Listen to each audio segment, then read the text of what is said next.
Awesome. Okay, and I'm recording this time, and I think it should work properly. I did get a hard drive.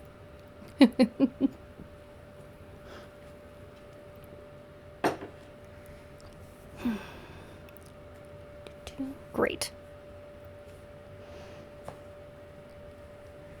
All right, so as long as everybody can hear me and we're all feeling good, then I guess we can just get started. So, quick reminder, we are on chapter 4. We've got 42 chapters left to go in the book, so we're still, nice and early on. And I believe when we left off last time, something was coming in the door. We don't know what yet, though. Yay, thank you. Thank you for recording as well. It's always good to have a backup in case I totally fail again. Okay, so we were on a cliffhanger. Let's start off with chapter 4. I didn't know how the wooden hilt of my hunting knife had gotten into my hand. The first few moments were a blur of the snarling of a gigantic beast with golden fur, the shrieking of my sisters, the blistering cold cascading into the room, and my father's terror-stricken face. Not a Martax, I realized, though the relief was short-lived. The beast had to be as large as a horse, and while his body was somewhat feline, his head was distinctly wolfish. I didn't know what to make of the curled, elk-like horns that protruded from his head. But lion, or hound, or elk, there was no doubting the damage his black, dagger-like claws and yellow fangs could inflict. Had I been alone in the woods, I might have let myself be swallowed by fear, might have fallen to my knees and wept for a clean, quick death. But I didn't have room for terror, wouldn't give it an inch of space, despite my heart's wild pounding in my ears. Somehow, I wound up in front of my sisters, even as the creature reared onto its hind legs and bellowed through a maw full of fangs. Murderers! But it was another word that echoed through me. Fairy. Those ridiculous wards on our threshold were as good as cobwebs against him. I should have asked the mercenary how she'd killed the fairy, but the beast's thick neck that looked like a good home for my knife. I dared a glance over my shoulder. My sisters screamed, kneeling against the wall of the hearth. My father crouched in front of them, another body for me to defend.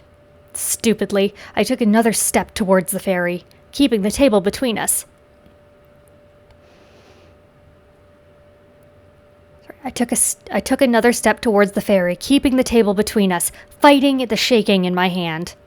My bow and quiver were across the room, past the beast. I'd have to get around him to reach the ash arrow, and buy myself enough time to fire it. Murderers! The beast roared again, hackles raised. Please, my father babbled from behind me, failing to find it in himself to come to my side. Whatever we have done, we did so unknowingly, and... We didn't kill anyone, Nesta added, choking on her sobs, arm lifted over her head as if that tiny iron bracelet would do anything against the creature. I snatched another dinner knife off the table. The best I could do unless I found a way to get to the quiver. Get out! I snapped at the creature, brandishing the knives before me. No iron in sight that I could use as a weapon, unless I chucked my sister's bracelets at him. Get out and be gone!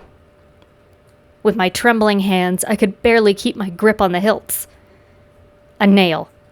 I'd take a damned iron nail if it were available.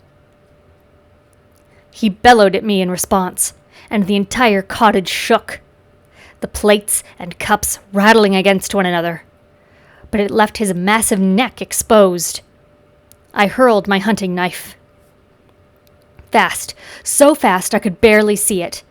He slashed out with a paw, sending it skittering away as he snapped from my face with his teeth. I leaped back, almost stumbling over my cowering father. The fairy could have killed me. Could have, yet the lunge had been a warning.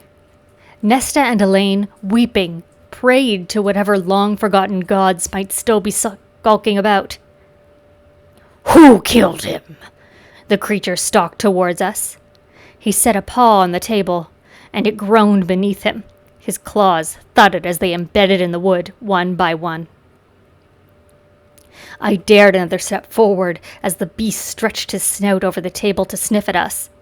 His eyes were green and flecked with ember. No, not animal eyes, not with their shape and coloring.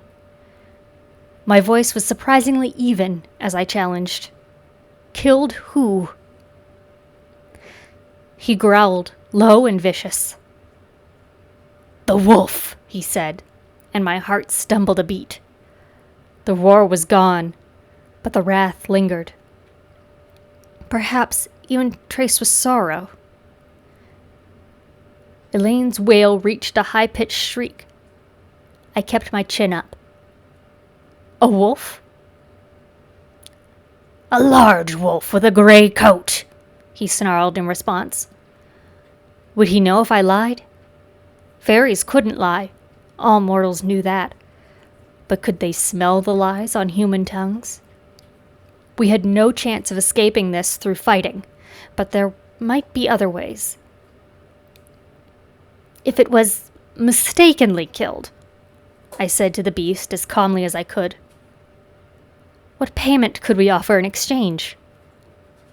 This was all a nightmare, and I'd awaken in a moment, beside the fire, exhausted from my day at the market and my afternoon with Isaac. The beast let out a bark that could have been a bitter laugh.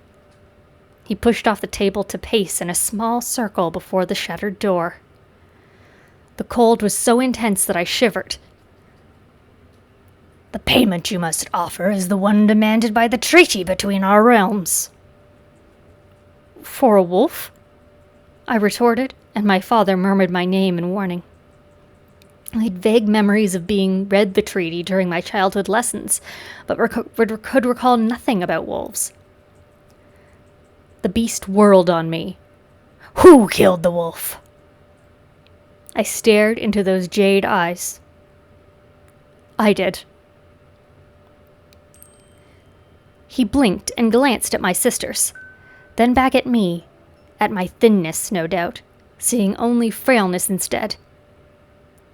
Surely you lie to save them. We didn't kill anything, Elaine wept. Please, please spare us.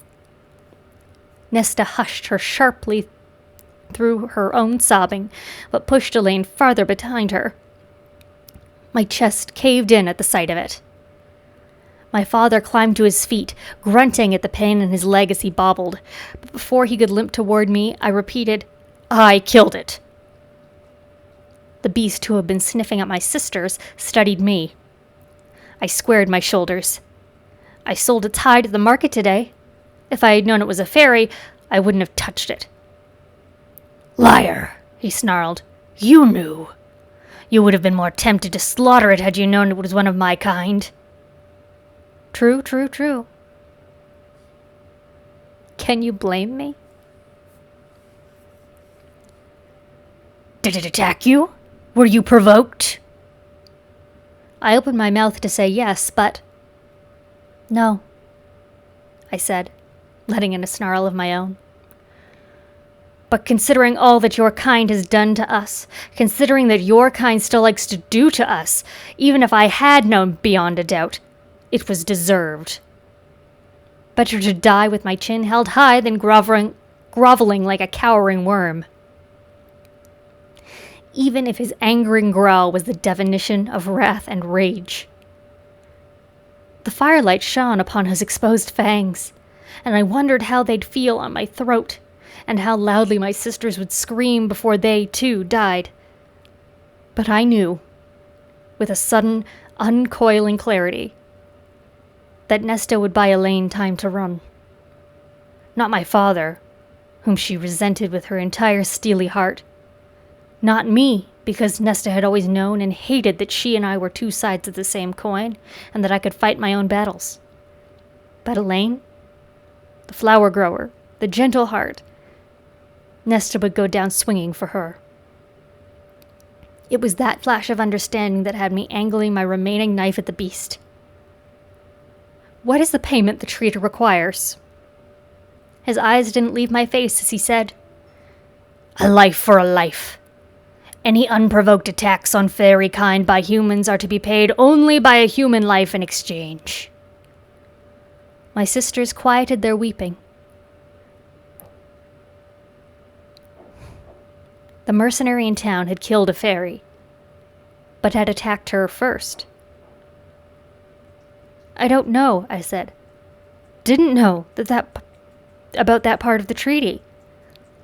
Fairies couldn't lie, and he spoke plainly enough. No word twisting.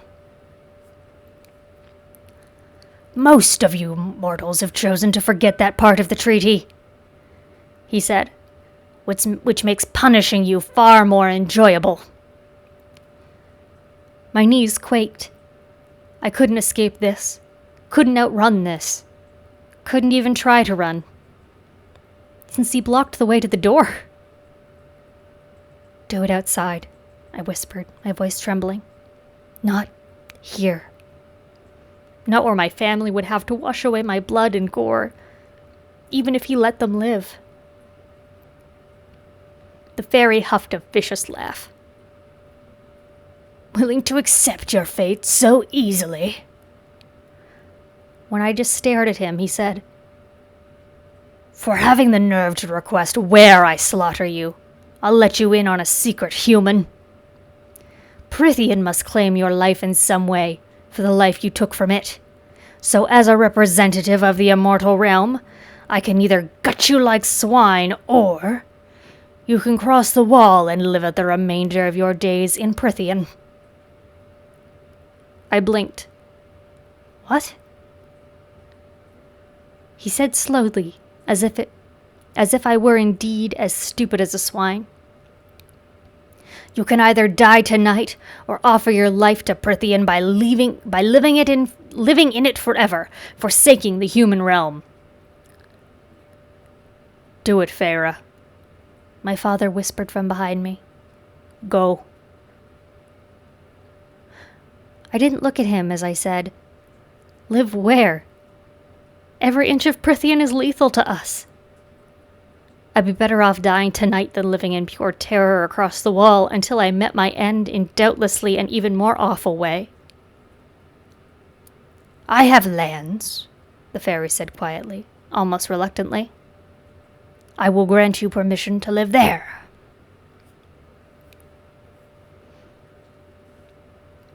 Why bother? Perhaps a fool's question, but... "You murdered my friend," the beast snarled. "Murdered him, skinned his corpse, sold it to the market, and then said he deserved it. And yet you have the nerve to question my generosity?" "How typically human," he seemed to silently add. "You didn't need to mention the loophole." I stepped so close the fairy's breath heated my face. Fairies couldn't lie, but they could omit information. The beast snarled again. "Foolish of me to forget that humans have such low opinions of us. Do you humans no longer understand mercy?" he said, his fangs inches from my throat. "Let me make this clear for you, girl. You can either come live at my home in Prithian, offer your life for the wolves in that way, or you can walk outside right now and be shredded to ribbons. Your choice." My father's hobbling steps sounded before he gripped my shoulder. "Please, good sir, Feyre is my youngest. I beseech you to spare her. She's all... But whatever he meant to say died in his throat, as the beast roared again. But hearing those few words he'd managed to get out, the effort he'd made was like a blade to my belly. My father cringed as he said, "Please."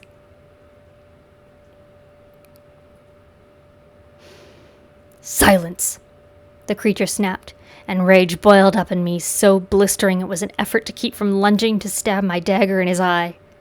But by the time I had so much as raised my arm, I knew he would have his maw around my neck. I can get gold," my father said, and my rage guttered. The only way he would get money was by begging. Even then, he'd be lucky to get a few coppers. I'd seen how pitiless the well-off were in our village. The monsters in our mortal realm were just as bad as those across the wall. The beast sneered. "How much is your daughter's life worth to you? Do you think it equates to a sum?" Nesta still had Elaine held behind her. Elaine's face so pale it matched the snow drifting in from the open door. But Nesta monitored every move the beast made. Her brows lowered. She didn't bother to look at my father, as if she knew his answer already. When my father didn't reply, I dared another step toward the beast, drawing his attention to me. I had to get him out, get him away from my family, from the way he'd brushed away my knife, and any hope of escaping lay in somehow sneaking up on him. With his hearing, I doubted I'd get a chance anytime soon. At least until he believed I was docile. If I tried to attack him, or fled before then, he would destroy my family for the sheer enjoyment of it. Then he would find me again. Oh, let's just pause here for a second. Silent Squeeze says that Discord has been really rough today. So, are you guys hearing me okay? Is everything alright?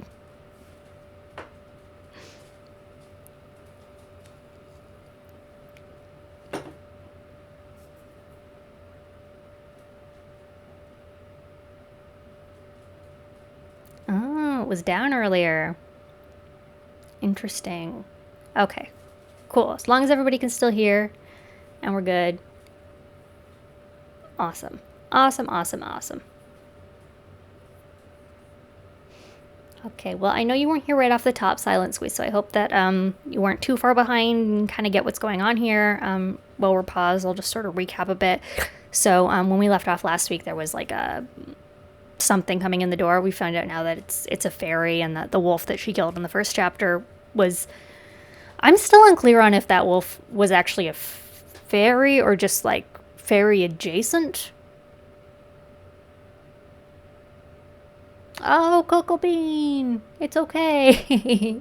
I hope the movie isn't like actually god awful. I hope you're enjoying it a little bit. Whatever it is. I'm just gonna take these headphones out. I can't even really hear anything anyway. But it's okay, we're recording, so you can watch it later, and we'll welcome you back next week, obviously. And I just hope you have a good time at your movie. But anyway, yeah. So yeah, I'm not sure if this wolf was like actually actually a fairy, or if it's just like the fairy's pet. I don't know. I can't get a read on that just yet. But they're bargaining right now, so I guess that the payment for killing like a fae creature or whatever, is to pay with your life, and the beast is bargaining with Feyre right now. So I guess we're gonna get like maybe we're gonna get like a Beauty and the Beast situation here. Trading her life for her family's life. Oh my god. This dog.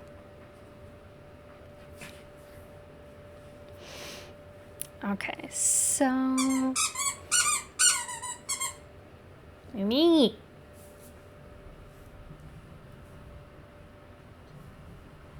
So rude. Just the rudest.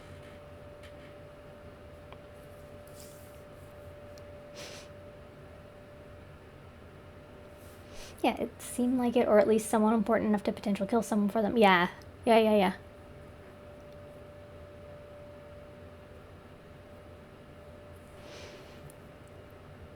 Okay, where was I? Okay, I'm just going to start at the top of this paragraph again. When my father didn't reply, I dared another step toward the beast, drawing his attention to me. I had to get him out, get him away from my family. From the way he brushed away my knife, any hope of escaping lay in somehow sneaking up on him. With his hearing, I doubted I'd get a chance anytime soon, at least until he believed I was docile. If I tried to attack him or fled before then, he would destroy my family for the sheer enjoyment of it. Then he would find me again. I had no choice but to go. And then Later, I might find an opportunity to slit the beast's throat, or at least disable him long enough to flee. As long as the fairies couldn't find me again, they couldn't hold me to the treaty, even if it made me a cursed oathbreaker. But in going with him, I would be breaking the most important promise I'd ever made. Surely it trumped any ancient treaty that I hadn't even signed. I loosened my grip on the hilt of my remaining dagger and stared into those green eyes for a long, silent while before I said, "When do we go?" Those lupine features remained fierce, vicious. Any lingering hope I had of fighting died as he moved to the door. No, to the quiver I'd left behind it. He pulled out the ash arrow, sniffed, and snarled at it. With 2 movements, he snapped it in half and chucked it into the fire behind my sisters before turning back to me. I could smell my doom on his breath as he said, "Now." Now. Even Elaine lifted her head to gape at me in mute horror. But I couldn't look at her, couldn't look at Nesta. Not when they were still crouched there, still silent. I turned to my father. His eyes glistened, so I glanced to the few cabinets we had, faded 2 yellow daffodils curving over the handles. Now. The beast paced in the doorway. I didn't want to contemplate where I was going or what he would do with me. Running would be foolish until it was the right time. "The venison should hold you for 2 weeks. Oh, that wasn't... I'm using the wrong voice. Silly. The venison... Oh my god. "The venison should hold you for 2 weeks, I said to my father as I gathered my clothes to bulk up against the cold. "Start on the fresh meat, then work your way through to the jerky. You know how to make it." "Feyre," my father breathed, but I continued as I fastened my cloak. "I left the money from the pelts on the dresser," I said. "It will last you, for a time, if you're careful." I finally looked at my father again and allowed myself to memorize the lines of his face. My eyes stung, but I blinked the moisture away as I stuffed my hands into my worn gloves. Oh. Come here.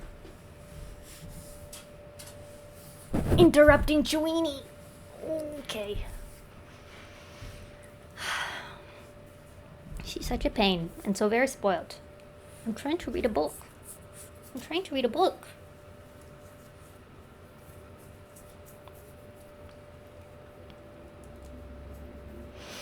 Okay. I finally looked at my father again and allowed myself to memorize the lines of his face. My eyes stung, but I blinked the moisture away as I stuffed my hands into my worn gloves. "When spring comes, hunt in the grove just south of the Big Bend in Silver Spring Creek. The rabbits make their warrens there. Ask Isaac Hale to show you how to make snares. I taught him last year." My father nodded, covering his mouth with a hand. The beast growled his warning and prowled out into the night. I made to follow him, but paused to look at my sisters, still crouched by the fire, as if they wouldn't dare to move until I was gone. Elaine mouthed my name but kept cowering, kept her head down. So I turned to Nesta, whose face was so similar to my mother's, so cold and unrelenting. "Whatever you do," I said quietly, "don't marry Thomas Mandray. His father beats his wife, and none of his sons do anything to stop it." Nesta's eyes widened, but I added, "Bruises are harder to conceal than poverty." Nesta stiffened but said nothing. Both of my sisters said absolutely nothing. As I turned toward the open door, but a hand wrapped around my arm, tugging me into a stop. Turning me around to face him, my father opened and closed his mouth. Outside, the beast, sensing I'd been detained, sent a snarl rumbling into the cottage. Feyre, my father said. His fingers trembled as he grasped my gloved hands, but his eyes became clearer and bolder than I'd seen them in years. You were always too good for here, Feyre. Too good for us. Too good for everyone. He squeezed my hands. If you ever escape, ever convince them that you've paid the debt, don't return. I hadn't expected a heart-wrenching goodbye, but I hadn't imagined this either. Don't ever come back, my father said, releasing my hands to shake me by the shoulders. Feyre, he stumbled over my name, his throat bobbing. You go somewhere new. You make a name for yourself. Beyond the beast was just a shadow. A life for a life. But what if the life offered as payment also meant losing 3 others? The thought alone was enough to steel me, anchor me. I'd never told my father of the promise I'd made my mother, and there was no use explaining it now. So I shrugged off his grip and left. I let the sounds of the snow crunching underfoot drive out my father's words as I followed the beast to the night-shrouded woods. And that's chapter 4. Okay, so she's off to somewhere. We don't know what it's going to be like. We don't know anything about this beast fairy. Right now, he just seems bad. I don't like him. And I mean, like, clearly Dad is, like, telling her to leave, telling her to go. I don't know where she'd go, though. Like, you would think that if there was a better place for her to go, like, they probably all would have gone. But then again, that's always just, like, the way I think. I don't know. I don't know. I hope her sister doesn't marry that terrible man. I guess we'll find out, but I just, ugh. He sounds gross. Okay, so yeah, now we're going to head into chapter 5. It's another shorty. Shorty.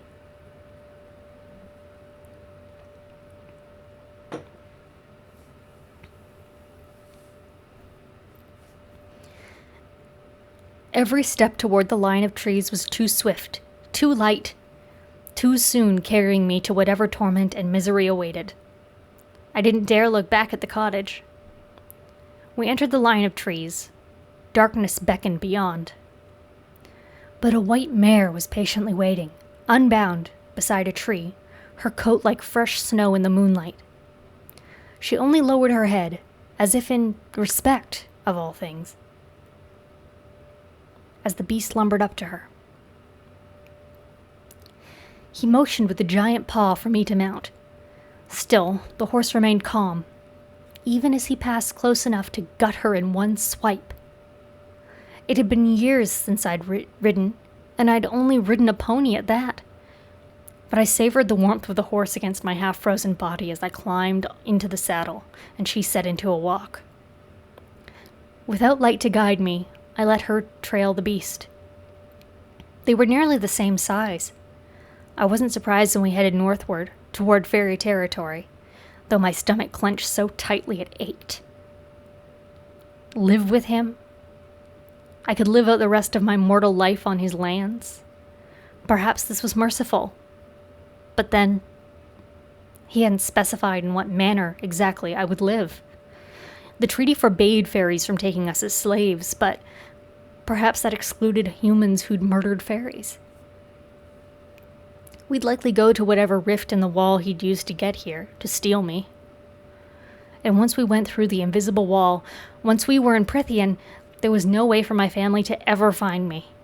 I'd be little more than a lamb in a kingdom of wolves. Wolves. Wolf. Murdered a fairy. That was what I'd done. My throat went dry. I'd killed a fairy. I couldn't bring myself to feel badly about it, not with my family left behind me to surely starve, not when it meant one less wicked, awful creature in the world. The beast had burned my ash arrow, so I'd have to rely on luck to get even a splinter of the wood again. if I was to stand a chance of killing him, or slowing him down. Knowledge of that weakness, of their susceptibility to ash, was the only reason we'd ever survived against the High Fae during the ancient uprising, a secret betrayed by one of their own.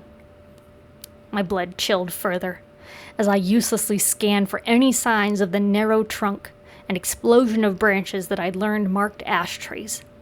I'd never seen the forest so still. Whatever was out there had to be tame compared to the beast beside me, despite the horse's ease around him. Hopefully he would keep other fairies away after we entered his realm. Prythian. The word was a death knell that echoed through me again and again. Lands. He'd said he had lands, but what kind of dwelling? My horse was beautiful, and its saddle was crafted of rich leather, which meant he'd had some sort of contact with civilized life. I'd never heard the specifics of what the lives of fairies or high fae were like. Never heard much about anything other than their deadly abilities and appetites. I clenched the reins to keep my hands from shaking. There were few first-hand accounts of Prythian itself.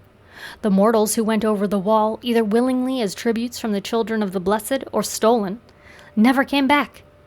I'd learned most of the legends from villagers, though my father had occasionally offered up a milder tale or two on the nights he made an attempt to remember we existed. As far as we knew, the High Fae still governed the northern parts of our world. From our enormous island over the narrow sea separating us from the massive continent, across depthless fjords and frozen wastelands and sand-blasted deserts, all the way to the great ocean on the other side. Some fairy territories were empires. Some were overseen by kings and queens. Then there were places like Prythian, divided and ruled by 7 high lords, beings of such unyielding power that legend claimed they could level buildings, break apart armies, and butcher you before you could blink. I didn't doubt it. No one had ever told me why humans chose to linger in our territory, when so little space had been granted to us, and we remained in such close proximity to Prythian. Fools. Whatever humans stayed here after the war must have been suicidal fools to live so close. Even with the centuries-old treaty between the mortal and fairy realms, there were rifts in the warded wall separating our lands, holes big enough for these lethal creatures to slip into our territory to amuse themselves with tormenting us. That was the side of Prythian that the children of the Blessed never deigned to acknowledge. Perhaps a side of Prythian I'd soon witness. My stomach turned. Live with him, I reminded myself, again and again and again. Live, not die. Though I suppose I could also live in a dungeon.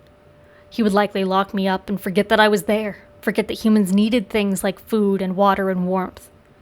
Prowling around ahead of me, the beast's horns spiraled towards the night sky, and tendrils of hot breath curled from his snout. We had to make camp at some point. The border of Prythian was days away. Once we stopped, I would keep awake for the entirety of the night and never let him out of my sight. Even though he'd burned my ash arrow, I'd smuggled my remaining knife in my cloak. Maybe tonight would grant me an opportunity to use it. But it was not my own doom I contemplated as I let myself tumble into dread and rage and despair.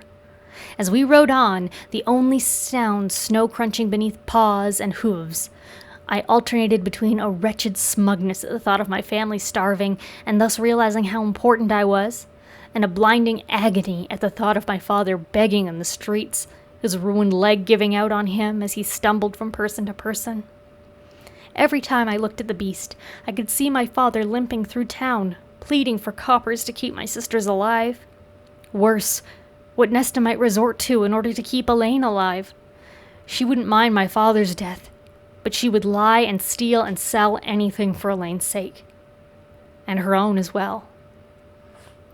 I took in the way the beast moved, trying to find any weakness. I could detect none. "What manner of fairy are you?" I asked the words, nearly swallowed up by the snow and trees and star-heavy sky. He didn't bother to turn around. He didn't bother to say anything at all. Fair enough. I'd killed his friend, after all. I tried again. Do you have a name? Or anything to curse him by? A huff of air that could have been a bitter laugh. Does it even matter to you, human? I didn't answer. He might very well change his mind about sparing me. But perhaps I would escape before he decided to gut me.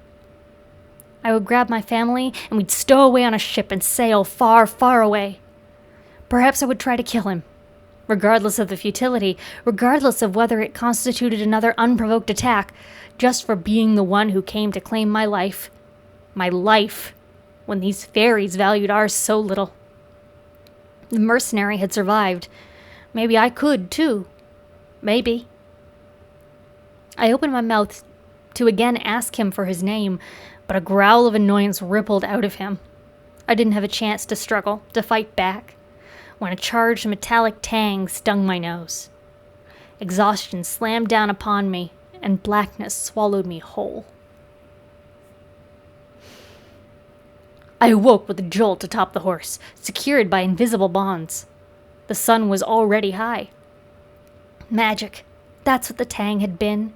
What it was keeping my limbs tucked in tight, preventing me from going for my knife. I recognized the power deep in my bones, from some collective mortal memory and terror. How long had it kept me unconscious? How long had he kept me unconscious, rather than have to speak to me? Gritting my teeth, I might have demanded answers from him, might have shouted to where he still lumbered ahead, heedless of me. But then, chirping birds flitted past me, and a mild breeze kissed my face. I spied a hedge-bordered metal gate ahead. My prison or my salvation. I couldn't decide which.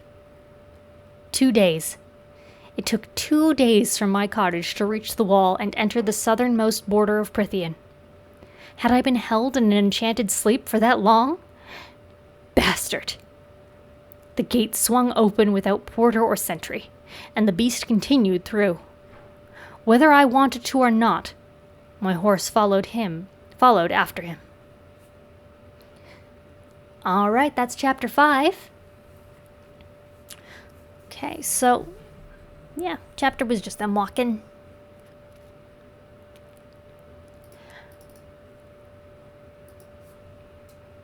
Need to update this. How's everybody feeling? Are we all enjoying it so far?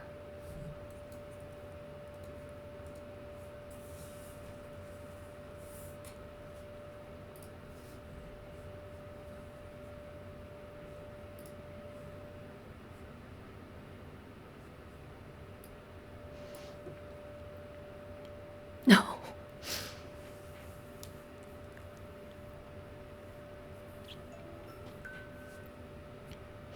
Okay, Trisha, I do not care about spoilers for myself, so I don't know. I'm excited. I'm excited.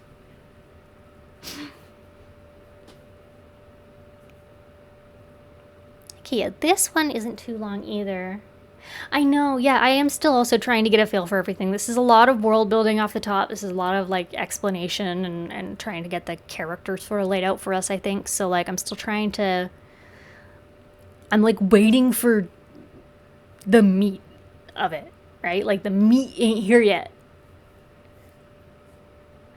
We're just on the appetizer, folks.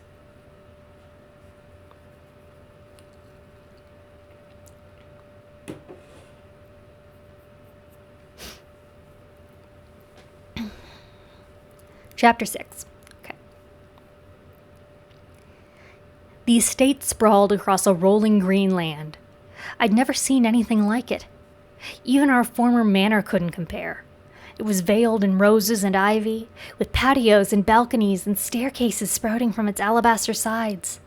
The grounds were encased by woods, but stretched so far that I could barely see the distant line of the forest. So much color. So much sunlight and movement and texture. I could hardly drink it in fast enough. To paint it would be useless, would never do it justice. My awe might have subdued my fear had the place not been so wholly empty and silent. Even the garden through which we walked, following a gravel path to the main doors of the house, seemed hushed and sleeping. Above the array of amethyst irises and pale snowdrops and butter-yellow daffodils swaying in the balmy breeze, the faint stench of metal ticked my nostrils. Of course it would be magic, because it was spring here. What wretched power did they possess to make their land so different from ours, to control the seasons and weather as if they owned them? Sweat trickled down my spine as my layers of clothes turned suffocating. I rotated my wrists and shifted in the saddle. Whatever bonds had held me were gone. The ferry meandered on ahead, leaping nimbly up the grand marble staircase that led to the giant oak doors in one mighty, fluid movement. The doors swung open for him on silent hinges, and he prowled inside. He'd planned this entire arrival, no doubt, keeping me unconscious so I didn't know where I was, didn't know the way home, or what other deadly fairy territories might be lurking between me and the wall. I felt for my knife, but found only layers of frayed clothes. The thought of those claws pawing through my cloak to find my knife made my mouth go dry. I shoved away the fury and terror and disgust as my horse came to a stop of her own accord at the foot of the stairs. The message was clear enough. The towering estate house seemed to be watching, waiting. I glanced over my shoulder toward the still open gates. If I were to bolt, it would have to be now. South. All I had to do was go south, and I would eventually make it to the wall. If I didn't encounter anything before then. I tugged on the reins, but the mare remained stationary. Even as I dug my heels into her sides, I let out a slow, sharp hiss. Fine. On foot. My knees buckled as I hit the ground, bits of light flashing in my vision. I grasped the saddle and winced as soreness and hunger racked my senses. Now. I had to go now. I made to move, but the world was still spinning and flashing. Only a fool would run with no food, no strength. I wouldn't get half a mile like this. I wouldn't get half a mile before he caught me and tore me to ribbons, as he'd promised. I took a long, shuddering breath. Food. Getting food, then running at the next opportune moment. It sounded like a solid plan. When I was steady enough to walk, I left the horse at the bottom of the stairs, taking the steps one at a time. My breath tight in my chest, I passed through the open doors and into the shadows of the house. Inside, it was even more opulent. Black and white checkered marble shone at my feet, flowing to countless doors and a sweeping staircase. A long hall stretched ahead to the giant glass doors at the other end of the house, and through them I glimpsed a second garden, grander than the one out front. No sign of a dungeon. No shouts or pleas rising up from hidden chambers below. No, just the low growl from a nearby room, so deep that it rattled the vases overflowing with fat clusters of hydrangeas atop the scattered hall tables. As if in response, an open set of polished wooden doors swung wider to my left, a command to follow. Yes, that's correct, Katrusha. Opulence. It's such a fancy house. It sounds very friendly. I don't know, is that what the read everybody else is getting? I'm getting this like sort of, I don't know, just like welcoming and yet very grand sort of situation. You see, I told you we're getting Beauty and the Beast vibes right now. I mean, Jackie said this was a horny book, and we all know she's a monster fucker, but were we expecting straight up Beauty and the Beast? I don't think I was. We'll see where it goes. I'm not horny for this beast guy unless he changes shape, because the description so far is not doing it for me. But that's me.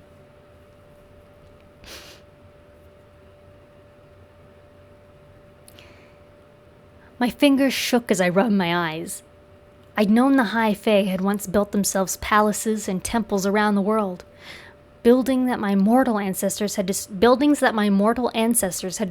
after the war out of spite. But I never considered how they might live today, the elegance and wealth they might possess. Never contemplated that the fairies, these feral monsters, might own estates grander than any mortal dwelling. I tensed as I entered the room. A long table, longer than any we'd ever possessed at our manor, filled most of the space. It was laden with food and wine, so much food, some of it wafting tendrils of steam that my mouth watered. At least it was familiar, and not some strange fairy delicacy. Chicken, bread, peas, fish, asparagus, lamb. A plate of gray stuff that's dancing. It doesn't say that. It could have been a feast at any mortal manor. Another surprise. The beast padded to the oversized chair at the head of the table. I lingered by the threshold, gazing at the food. All that hot, glorious food that I couldn't eat. That was the first rule we were taught as children, usually in songs or chants. If misfortune forced you to keep company with the fairy, you never drank their wine, never ate their food. Ever. Unless you wanted to wind up enslaved to them in mind and soul. Unless you wanted to wind up dragged back to Prithian. Well, the second part had already happened. But I might stand a chance at avoiding the first. The beast plopped into the chair, the wood groaning, and, in a flash of white light, turned into a golden-haired man. See, okay, so now he's pretty. So now he's pretty. I hope he's prettier than human version of Beauty and the Beast. Because he was also a golden-haired man, but he just wasn't as expected. So I don't know. I'm waiting on this. Oh, good. Okay, yeah, we will get a description. I stifled a cry and pushed myself against the paneled wall beside the door, feeling for the molding of the threshold, trying to gauge the distance between me and escape. The beast was not a man, not a lesser fairy. He was one of the High Fae, one of their ruling nobility, beautiful, lethal, and merciless. He was young, or at least what I could see of his face seemed young. His nose, cheeks, and brows were covered by an exquisite golden mask embedded with emeralds, shaped like whorls of leaves. Some absurd High Fae fashion, no doubt. It left only his eyes, looking the same as they had in his beast form, strong jaw and mouth for me to see, and the latter tightened into a thin line. What's this mask thing? Dude. Is this a sex thing? Is the mask a sex thing? Always goes there first. Anytime I see a particularly ornate or opulent mask, I'm like, either we're doing a ball or this is a sex thing.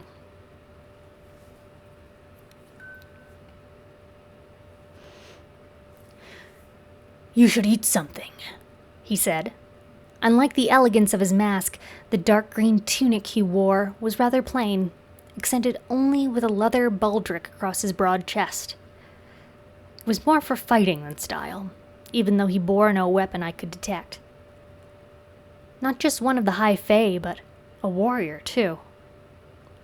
I didn't want to consider what might require him to wear a warrior's attire, and tried not to look too hard at the leather of the baldric gleaming in the sunlight streaming in through the bank of windows behind him. I hadn't seen a cloudless sky like that in months.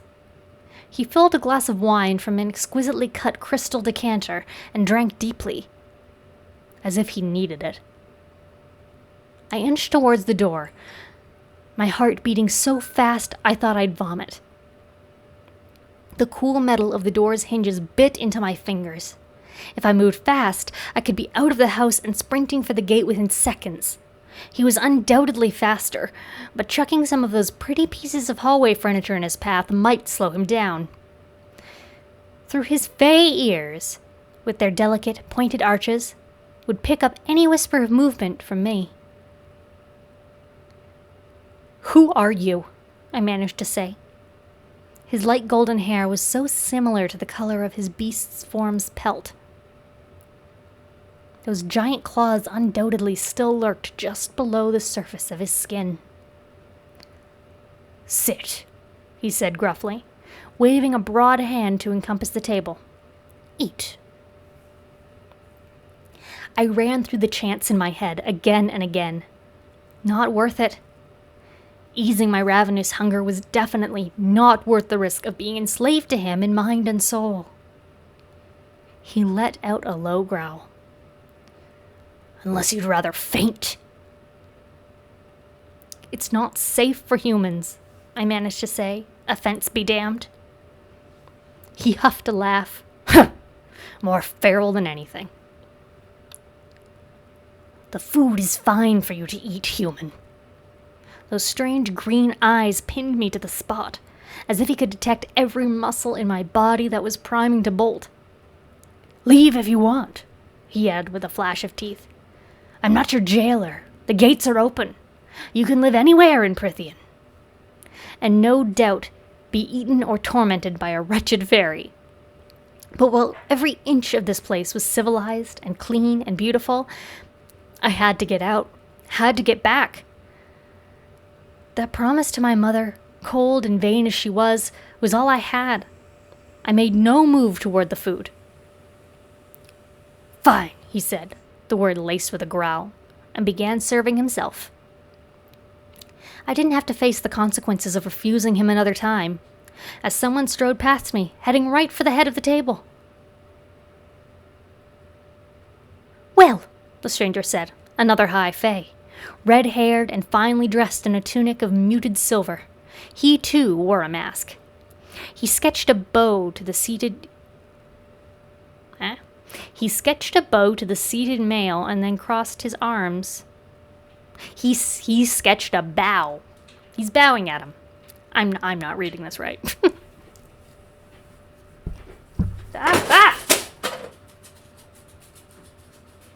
She's okay. Just knocking over all of my things. It's all good.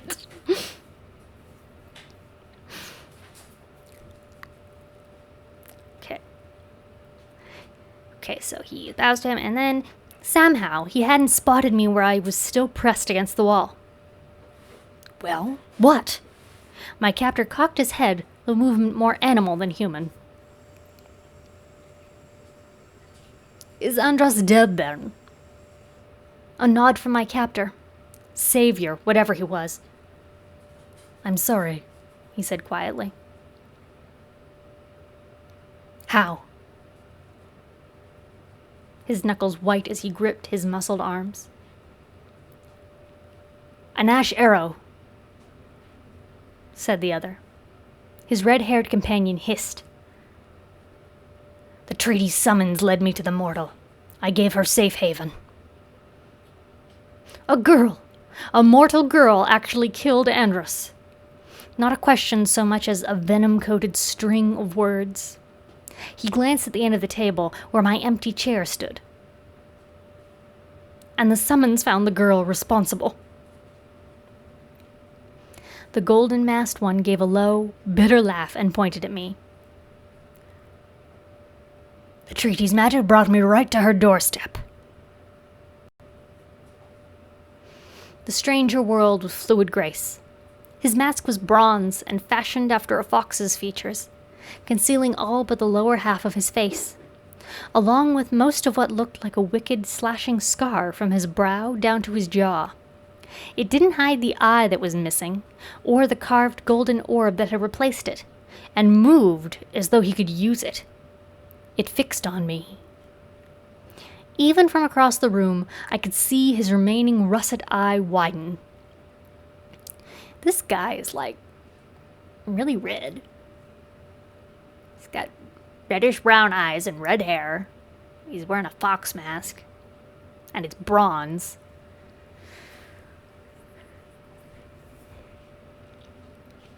Even from across the room, I could see his remaining russet eye widen.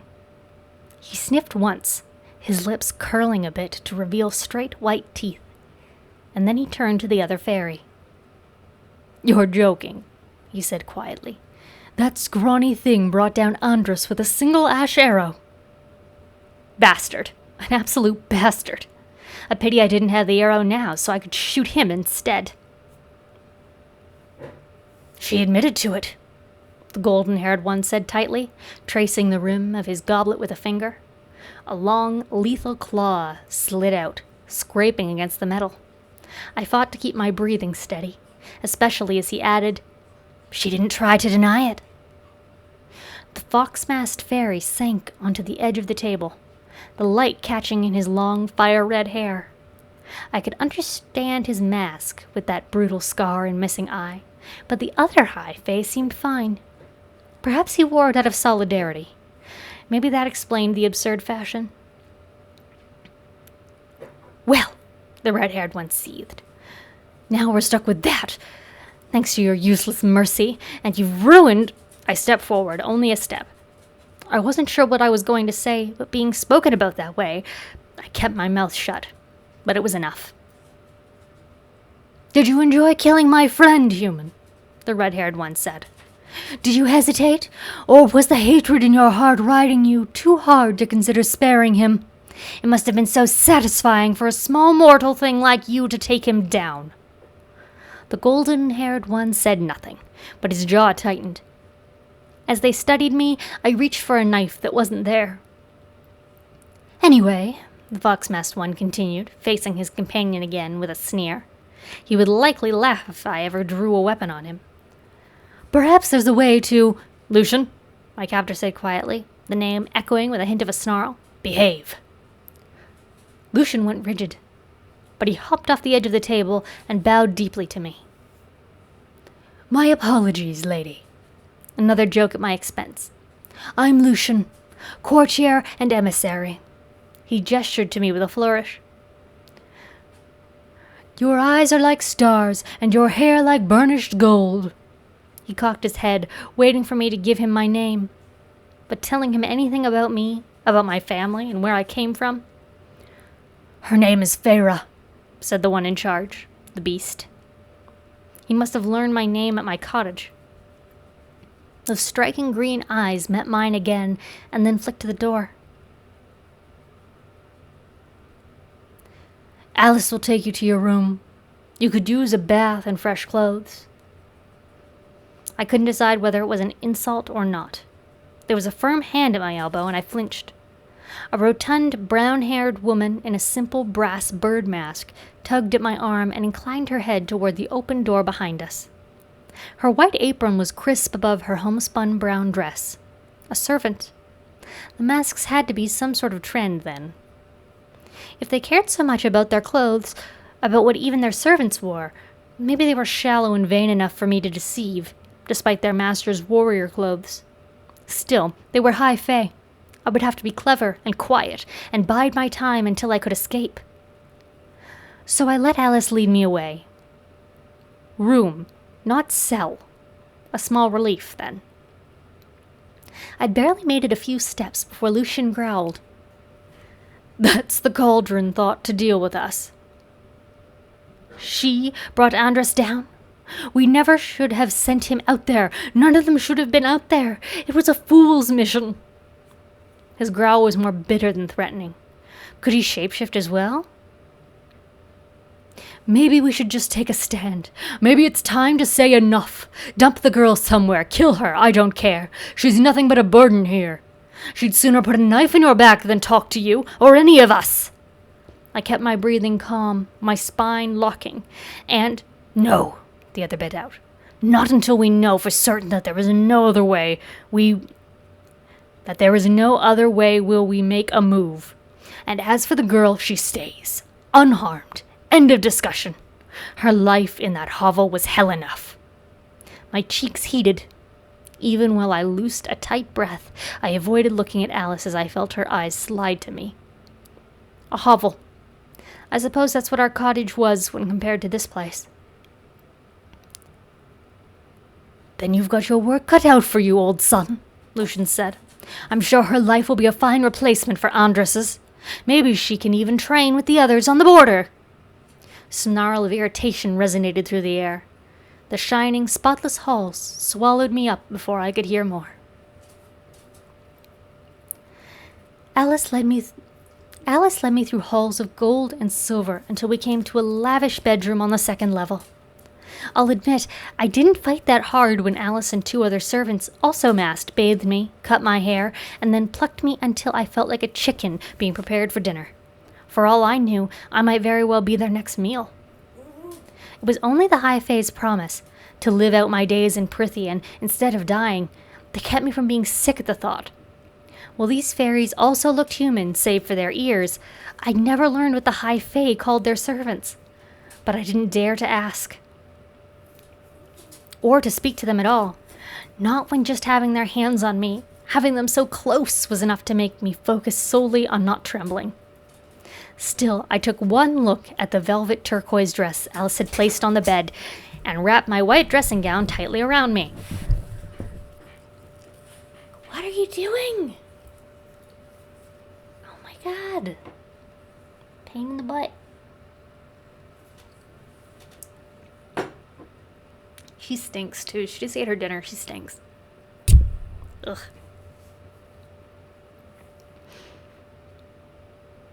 Still, I took one look at the velvet turquoise dress Alice had placed on the bed and wrapped my white dressing gown tightly around me, sinking into a chair and pleading for my old clothes to be returned. Alice refused, and when I begged again, trying my best to sound pathetic and sad and pitiful, she stormed out. I hadn't worn a dress in years. I wasn't about to start, not when escape was my main priority. I wouldn't be able to move freely in a gown. Bundled in my robe, I sat for minute after minute, the chattering of small birds in the garden beyond the windows the only sounds. No screaming, no clashing weapons, no hint of any slaughter or torture. The bedroom was larger than our entire cottage. Its walls were pale green, delicately sketched with patterns of gold, and the moldings were golden as well. I might have thought it tacky had the ivory furniture and rugs not complemented it so well. The gigantic bed was of a similar color scheme, and the curtains that hung from the towering headboard drifted in the faint breeze from the open windows. My dressing gown was of the finest silk, edged with lace, simple and exquisite enough that I ran a finger along the lapels. The few stories I'd heard had been wrong, or 500 years of separation had muddled them. Yes, I was still prey, stillborn, weak, and useless compared to them. But this place was peaceful, calm. Unless that was an illusion too, and the loophole in the treaty was a lie, a trick to set me at ease before they destroyed me. The High Fae liked to play with their food. The door creaked, and Alice returned, a bundle of clothing in her hands. She lifted a sodden, grayish shirt. "You want to wear this?" I gaped at the holes in the sides and sleeves. "It fell apart the moment the laundress put it in water." She held up a few scraps of brown. "Here's what's left of your pence." I clamped down on the curse building in my chest. She might be a servant, but she could easily kill me, too. "Will you wear the dress now?" she demanded. I knew I should get up, should agree, but I slumped further into my seat. Alice stared me down for a minute before leaving again. She returned with trousers and a tunic that fit me well, both of them rich with color.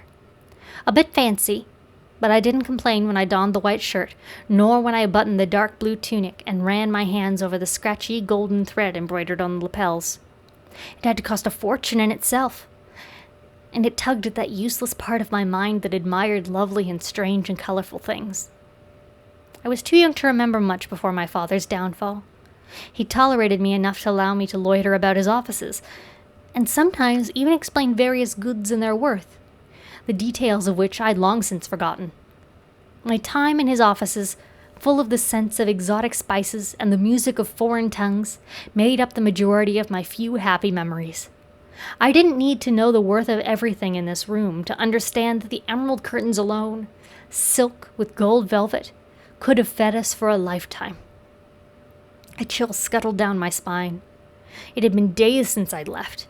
The venison would be running low already. Alice herded me into a low-backed chair before the darkened fireplace, and I didn't fight back as she ran a comb through my hair and began braiding it. "You're hardly more than skin and bones," she said, her fingers luxurious against my scalp. "Winter does that to poor mortals," I said, fighting to keep the sharpness from my tone. She huffed a laugh. "If you're wise, you'll keep your mouth shut and your ears open. It'll do you more good here than a loose tongue. And keep your wits about you. Even your senses will try to betray you here." I tried not to cringe at the warning. Alice went on. "Some folks are bound to be upset about Andras. Yet, if you ask me, Andras was a good sentinel. But he knew what he would face when he crossed the wall. Knew he'd likely find trouble. And the others understood the terms of the treaty, too, even if they might resent your presence here, thanks to the mercy of our master. So keep your head down, and none of them will bother you. Though Lucian, he could do with someone snapping at him if you've got the courage for it." I didn't. And when I went to ask more about whom I should try to avoid, she had already finished with my hair and opened the door to the hall. Okay, and that's chapter 6. So yeah, I think that's probably a good place to stop off for tonight, since this next chapter is a pretty big one. Big comparatively. It's not big like for most books, but it's big enough. It's about a 30-minute read, so we'll start that off next week at chapter 7.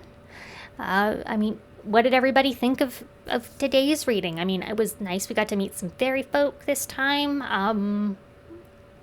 I don't think they're as bad as she's been saying so far. Maybe I'm telegraphing a bit, but I'm just assuming right now my prediction is that they're probably actually going to be kind of nice. Just an assumption based on the fact that there are still like 40 or so chapters left in this book. They probably have to be at least kind of nice, or we wouldn't have more book. But anyway, so yeah, that's the end of today. And make sure you come back next week. Yes, and there are 2 more books after this one. You are right. There's so much book, so much more to read, so much more to find out. We've barely even scratched the surface.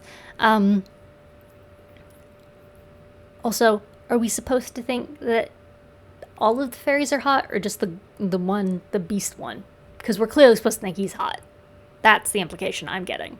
I can't tell if we're trying to decide that Lucian's hot. I know they don't want the maid to be hot. Oh, 3rd book is 26 hours long. What? We're gonna be here a long time. We got a lot of time together. They're all hot. Cool. Okay, great. Maybe we'll have to start casting our movies soon. I heard they're doing a TV show, and they might already have some casting, but I have not looked into it. And right now I don't want to. I just want to keep it fresh and I don't know. Having just recently finished watching Witcher Season 2, I'm getting Henry Cavill Witcher vibes from the gold-haired one. But I could be just like I said, that could just be in my head right now. 'Cause fantasy. But yes, yeah, I saw on the internet when I was just Googling for some graphics that there's a TV show coming.